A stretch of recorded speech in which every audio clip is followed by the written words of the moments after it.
Okay, so in today's video we're going to be looking at a multimeter, and a reason why I feel it would be handy for you to have one in your house, in your shed, your toolbox, not handbag, but wherever you keep that type of stuff.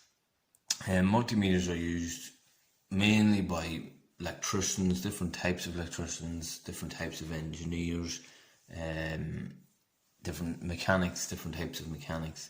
But there's a lot of houses now that have a multimeter on them, and multimeters are relatively cheap now to buy. You'll get a good quality multimeter for less than a tenner. There's no need to be buying a big expensive one. They all work the same. They're all good condition. Some people get crazy bamboozled by multimeters. When they see them, they'll say, well, what? I don't need all that stuff. I don't understand all that stuff. Look at all those different dials. No need to stress out about it.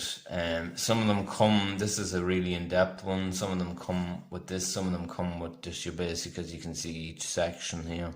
There's usually 4, 5, 6 sections on it.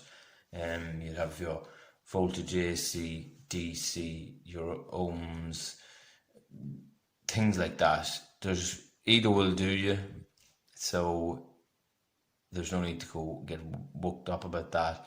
But today we're going to be looking at one setting on it, which is a very handy setting, and it's called continuity testing. Continuity, that's the icon for it there. You can just get that one there. It's kind of like a volume button with an arrow and a line going through it. That's a continuity, and that's what we're going to be looking at today, and a handy reason to have it and to use it. These multimeters also come with a little stand on them if you want to stand them up. That is handy. And when you buy your multimeter, you'll get 2 probes with it, an earth and a live. The earth, the black one, always goes into COM, like that. The other one, it goes in usually to this side where you have your volts, your ohms, all that kind of stuff. There's a 10 amp fuse this side. It's rarely you would be using that if you didn't really know much about them. But we put on our continuity, and when we put it on and put our 2 probes together, we should hear a bleep, a solid bleep. And that's how we know we have continuity. That's how we know we have a circuit that runs from this right down through our red probe to whatever we're touching, and back through our black probe, making it a bleep inside, as I said. Now, a number of reasons why you might be using continuity. I would find if I had a board of something opened up and taken apart, if I was checking a resistor in it or a switch or something to make sure it was working, I would be putting my 2 probes together, on each terminal, as I'll show you in a minute, to see would I be hearing a bleep. Another thing too is in your household fuses, if you took your plug apart, always never tamper with anything like that when it's plugged in. But you could just stick a probe to one end of a fuse to the other, and you'd know if it was working. This is a little rocker switch. Comes in different sizes, some of them.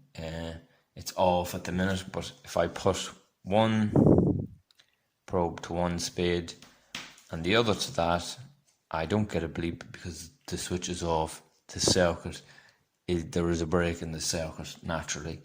If I switch it on and I put one probe to one spade and this, I get a solid bleep, knowing my switch is working.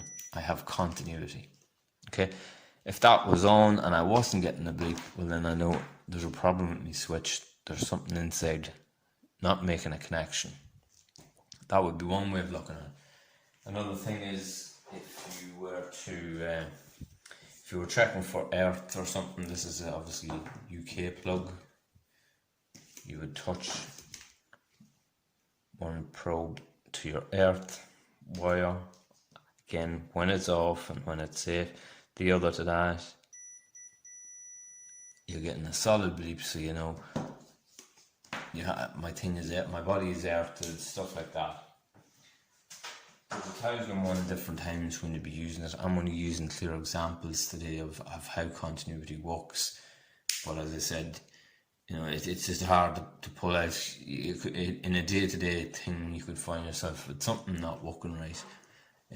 Could even be like a little solar light outside, and if you open it up, took it apart, and you connect, you know, you get your board and you touch two things and you're getting a bleep in one of them, that's working.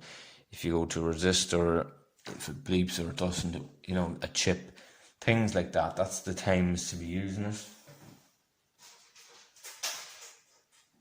A little extra that you can get for them that's very handy to get is 2 probes with, I got these on eBay, with crocodile clips in it. It makes life very simple when you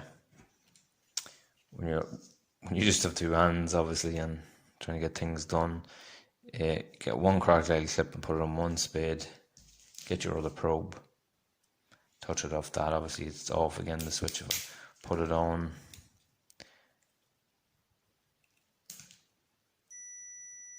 It works. As I said, it's not.